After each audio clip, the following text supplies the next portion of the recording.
Start करते हैं। जैसा कि हम लोग जानते हैं, अभी पिछले क्लास में हम लोग कुछ बेसिक इंट्रोडक्शन में देखा गया था।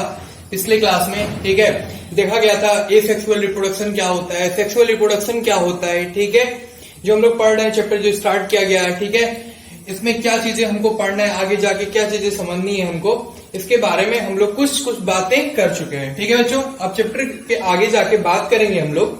तो देखो, फर्स्ट ऑफ ऑल आज हम लोग को पढ़ना था बच्चों, जो आज का टॉपिक है हम लोग का वो है एसेक्सुअल रिप्रोडक्शन। कौन सा रिप्रोडक्शन बच्चों? Asexual reproduction. मैंने बताया था आपको, क्या बताया था बच्चों क्या कि रिप्रोडक्शन जो होता है वो दो तरह का होता है। पहला जो होता है वो होता है एसेक्सुअल, और दूसरा जो होता है बच्चों वो होता है सेक्सुअल रिप्रोडक्शन। ठीक है, अगर रिप्रोडक्शन में सिंगल पेरेंट्स इन्वॉल्व हैं तो इस तरह के रिप्रोडक्शन को बोलेंगे हम लोग एसेक्सुअल रिप्रोडक्शन। ठीक, हम लोग यहाँ पर किसी का एक्सेप्शन नहीं देखे थे। ठीक है, सिर्फ इस तरह से हम लोग बताए थे कि रिप्रोडक्शन जो होता है वो दो तरह का होता है, फर्स्ट एसेक्सुअल और दूसरा जो होता है वो सेक्सुअल। अगर रिप्रोडक्शन में दो पेरेंट्स इन्वॉल्व हैं अपोजिट सेक्स के तो बोलते थे हम लोग सेक्सुअल रिप्रोडक्शन। ठीक है, इस तरह से। ठीक, तो अभी हम लोग बात करने जा रहे हैं एसेक्सुअल रिप्रोडक्शन। तो सबसे पहले हम लोग देखते हैं एसेक्सुअल रिप्रोडक्शन, फिर इसके बाद हम लोग पढ़ा जाएगा आगे जाके टॉपिक में सेक्सुअल रिप्रोडक्शन। तो पहले हम लोग बात कर लेते हैं एसेक्सुअल रिप्रोडक्शन। ध्यान से समझेंगे, ठीक है, जिससे सारी बातें समझ में आ जाए आप लोगों को। तो देखो, एसेक्सुअल रिप्रोडक्शन मैं बताऊं अगर आपको, तो आपको याद रखना है क्या कि ऐसा रिप्रोडक्शन है ना जिसमें सिंगल पेरेंट्स इन्वॉल्व हो, और क्या याद रखना है, विथ या विदाउट गैमेट फॉर्मेशन।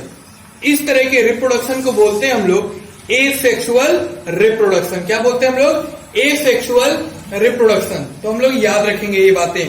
ठीक है, यानी एसेक्सुअल रिप्रोडक्शन में गैमेट्स बन भी सकता है और नहीं भी, लेकिन जो नहीं होगा वह है क्या?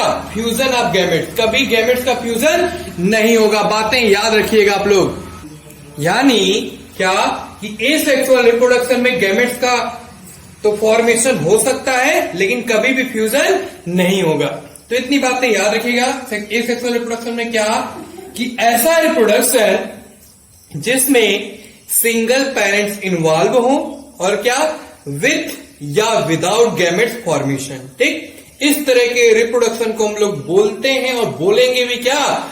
Asexual reproduction. यानी अभी मैंने क्या बताया आपको क्या कि एसेक्सुअल रिप्रोडक्शन में गैमेट्स बन भी सकता है और नहीं भी, लेकिन जो नहीं होगा वो है क्या? एक बात ये याद रखना इंपॉर्टेंट, वो है फ्यूजन ऑफ गैमेट्स। कभी गैमेट्स का फ्यूजन नहीं होगा।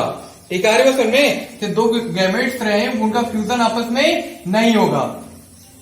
ठीक है, इसलिए याद रखना है क्या, यानी एसेक्सुअल रिप्रोडक्शन में गैमेट्स का तो फॉर्मेशन हो सकता है, गैमेट्स का फॉर्मेशन, गैमेट्स बनेगा लेकिन गैमेट्स का फ्यूजन नहीं होगा।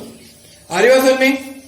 क्लियर हो रही मेरी बात? तो याद रखिएगा क्या कि एसेक्सुअल रिप्रोडक्शन से जो ऑफस्प्रिंग प्रोड्यूस होते हैं वो आइडेंटिकल होते हैं। कैसे होते हैं? एक जैसे दिखते हैं। ठीक है, कैसे होते हैं बच्चों? वो आइडेंटिकल होते हैं एक दूसरे के। ठीक है, या फिर आप कह लो एग्जैक्ट कॉपी होते हैं, है ना, किसके? पेरेंट्स के। तो हम लोग बता लेंगे क्या कि एसेक्सुअल रिप्रोडक्शन से जो ऑफस्प्रिंग प्रोड्यूस होते हैं वो आइडेंटिकल होते हैं एक दूसरे के, या फिर कह लो आप एग्जैक्ट कॉपी होते हैं। ठीक है, जैसे कोई हो सेम चीज ऐसे इस तरह से हो, एग्जैक्ट कॉपी इसके जैसा एक और हो, इस तरह से सेम, कुछ इसमें चेंजिंग ना हो। असल में तो कैसे होंगे ये? एक दूसरे के क्या होंगे? आइडेंटिकल होंगे। अरे सर में तो याद रखिएगा कि एसेक्सुअल रिप्रोडक्शन जो ऑफस्प्रिंग प्रोड्यूस होते हैं वो कैसे दिखते हैं बच्चों? आइडेंटिकल। ठीक है, तो इस तरह से हमको याद रखने हैं एसेक्सुअल रिप्रोडक्शन में। ठीक है, कभी भी हमारी एक बात है आप लोग याद रखना, कभी भी कोई ऑर्गेनिज्म अगर जेनेटिकली और मॉर्फोलॉजिकली सिमिलर है तो उसे हम लोग बोलते हैं एक टर्म में। ठीक है, उसे वो टर्म क्या है बच्चों? क्लोन। वो टर्म का नाम क्या है?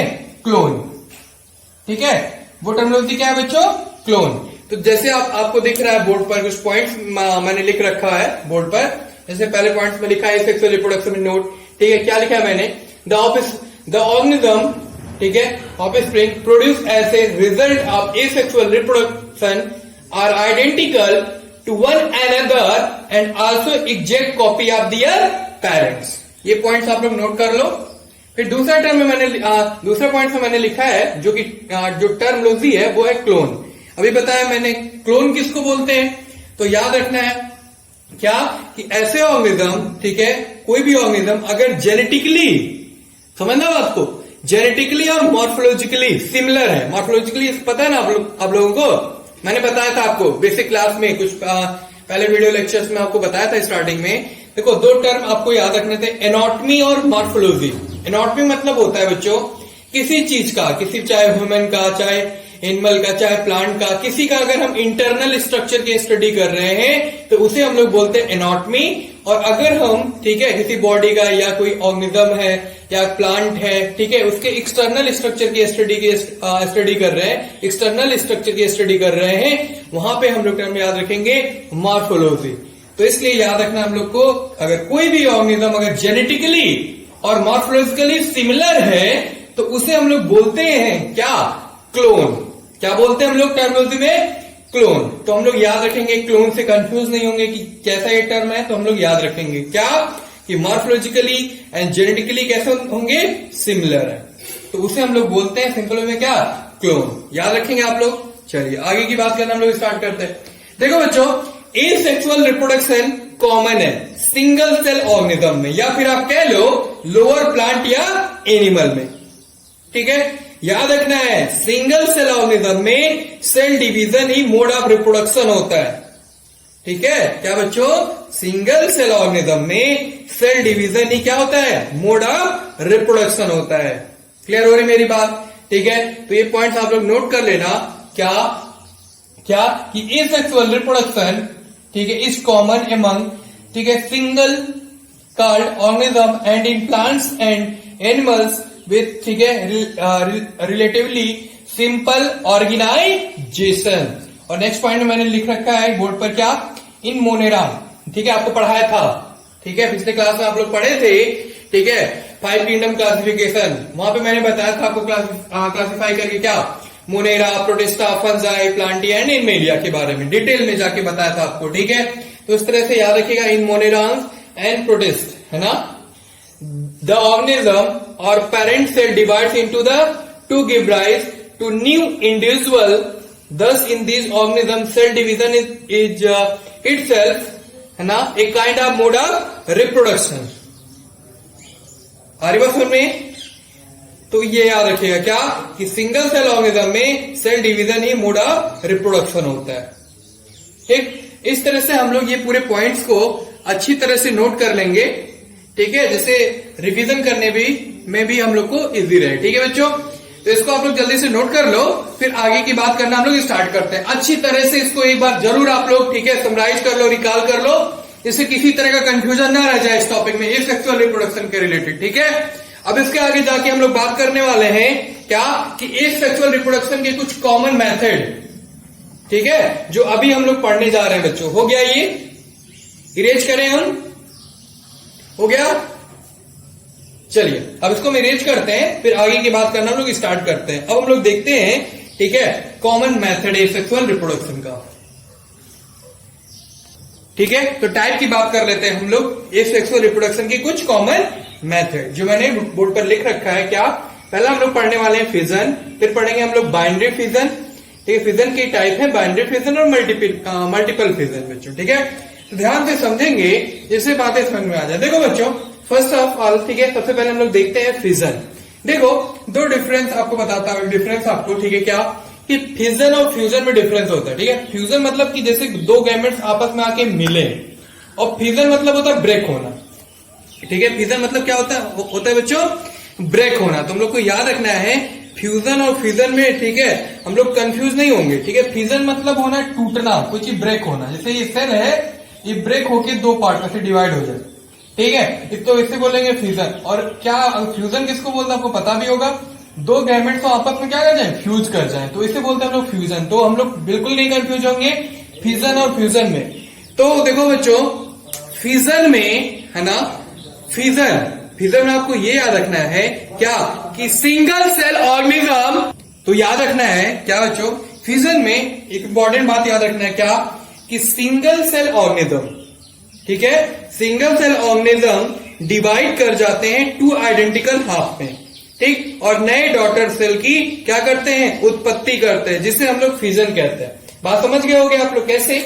जैसे समझो एक सेल है ना, एक सिंगल सेल है, ठीक है। अब ये क्या करेंगे, डिवाइड कर जाएंगे, ठीक है। ये डिवाइड करेंगे इस तरह से, ठीक, 2 आइडेंटिकल हाफ में, इक्वल नहीं, 2 आइडेंटिकल हाफ में, ठीक है। समझो इस तरह से या जैसे भी, ठीक है।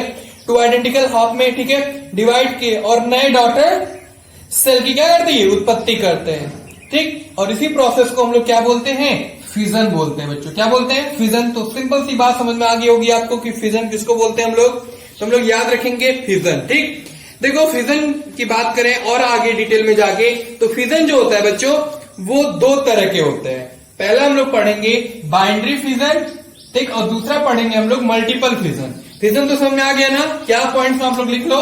इन the process of fission a unicellular organism समझते हो आप लोग, जो सिंगल सेल, ठीक है, यूनिसेलुलर ऑर्गेनिज्म स्प्लिट, है ना, और डिवाइड टू फॉर्म 2 और मोर न्यू ऑर्गेनिज्म, एक से ज्यादा, ठीक है, एक से 2, ठीक है, इस तरह से, ठीक। जैसे जो क्या करते हैं, रिप्रोड्यूस करते हैं। अभी मैंने बताया क्या बच्चों, क्या कि जो एक सिंगल सेल ऑर्गेनिज्म, ठीक है, डिवाइड कर जाते हैं 2 आइडेंटिकल हाफ में, ठीक, और नए डॉटर सेल की उत्पत्ति करते हैं, जिसे हम लोग बोलते हैं क्या बोलते हैं हम लोग, फिजन। क्या बोलते हैं, फिजन बोलते हैं। तो मैंने बताया आपको फिजन जो होता है वो 2 तरह के होते हैं। फर्स्ट क्या होता है, वो बाइनरी फिजन है। सेकंड क्या होता है बच्चों, मल्टीपल फिजन। अब ये समझ लेते हैं हम लोग बाइनरी फिजन क्या होता है और मल्टीपल फिजन क्या होता है। तो फर्स्ट बाइनरी फिजन, ठीक, याद रखेंगे हम लोग क्या, कि बाइनरी फिजन में, ठीक है, जो पेरेंट्स होते हैं, जो पेरेंट्स ऑर्गेनिज्म डिवाइड करता है और बनाता है 2 नए डॉटर सेल, जिसका एग्जाम्पल अगर हम देखें, उसका एग्जाम्पल हो जाएगा आपका क्या, अमीबा ले लो, है ना, क्या हो जाएगा, अमीबा ले लो, और क्या, पैरामीशियम, ठीक है। तो याद रखिएगा बाइनरी फिजन में पेरेंट्स ऑर्गेनिज्म डिवाइड करता है और बनाता है 2 नए डॉटर सेल, जिसका एग्जाम्पल है क्या बच्चों, अमीबा और पैरामीशियम, ठीक है। जैसे से हुआ, ठीक है, ऐसे समझो एक ऑर्गेनिज्म है, जैसे कोई ऑर्गेनिज्म हो, ठीक, अब ये डिवाइड कर लें, ठीक, इस तरह से, ठीक। तो इस तरह से आपको दिख रहा है ना बाइनरी फिजन में, क्लियर हो रही मेरी बात? इधर से समझा देता हूं, यहां पे दिख रहा होगा आपको, जैसे कोई ये ऑर्गेनिज्म है, ठीक, अब ये डिवाइड करें, यहां से डिवाइड की, तो इस तरह से, क्लियर मेरी बात, ठीक। अब ये नए डॉटर सेल बनाएंगे इस तरह से, ठीक, समझ रहे हो ना, इस तरह से 2, इस तरह से बनाते हुए, ठीक। तो याद रखिए क्या, कि बाइनरी फिजन में क्या, पेरेंट्स ऑर्गेनिज्म डिवाइड करता है, ये पेरेंट्स ऑर्गेनिज्म है, ये डिवाइड किया इस तरह से, समझ ना, 2 नए डॉटर सेल में, ये 2 नया दिख रहा है ना आपको, 2 नए डॉटर सेल दिख रहे हैं आपको, ठीक। और ये क्या बनाते हैं, याद है आपको, 2 नए डॉटर सेल, ठीक है, जिसका एग्जाम्पल आप लोग कह सकते हो क्या, अमीबा, और दूसरा मान सकते हो आप लोग पैरामीशियम। ऐसे कई सारे एग्जाम्पल है। तो हम लोग याद रखेंगे क्या, कि बाइनरी फिजन किसको बोलते हैं, ठीक। तुम लोग लिख सकते हैं, ठीक है, जो पॉइंट मैंने लिखा हुआ, क्लियर मेरी बात? अब अगली टाइप पे आते हैं, जो अगला टाइप है फिजन का, वो है मल्टीपल फिजन। इसको भी सिंपल, बहुत इजी वे में समझ लेते हैं, ठीक। मल्टीपल फिजन मतलब क्या होता है, मल्टीपल फिजन में पेरेंट सेल डिवाइड करता है और बनाता है कई सारे नए daughter cell at the same time.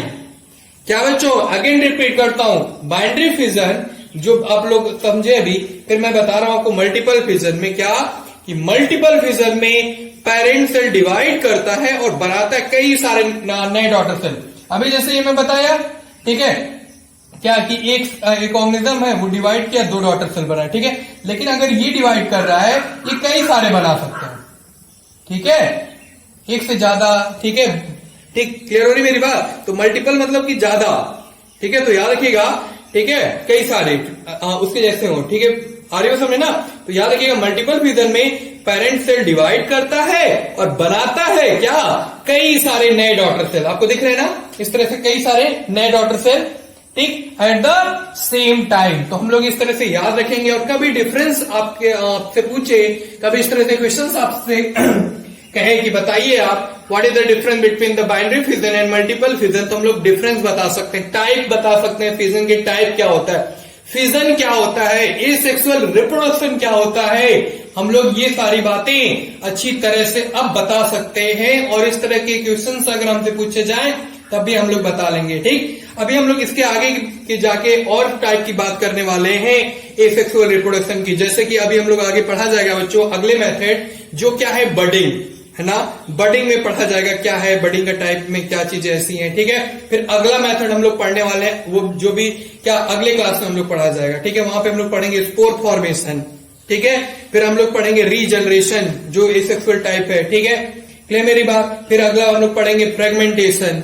ठीक, फिर पढ़ेंगे हम लोग वेजिटेटिव प्रोपेगेशन।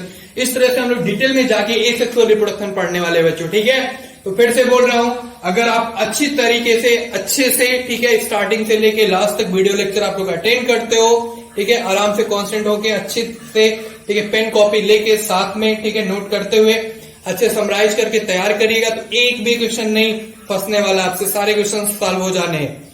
ठीक है, तो कॉन्सेप्ट को अच्छी तरह से याद करिए, ठीक है, समझिए और फिर क्वेश्चन प्रैक्टिस करिए, यही करना है बच्चों। ठीक है, फिर अब हम लोग मिलते हैं अगले नेक्स्ट क्लास में, फिर आगे की बात करना हम लोग स्टार्ट करेंगे। वहां पे हम लोग बात करने वाले बच्चों एसेक्सुअल का नेक्स्ट टाइप जो है वो है क्या बच्चों, बडिंग। ठीक, तो आज की क्लास में इतना ही बच्चों, मिलते हैं फिर नेक्स्ट क्लास में, फिर आगे की बात करना वहां से स्टार्ट करते हैं बच्चों। तो ओके, थैंक यू।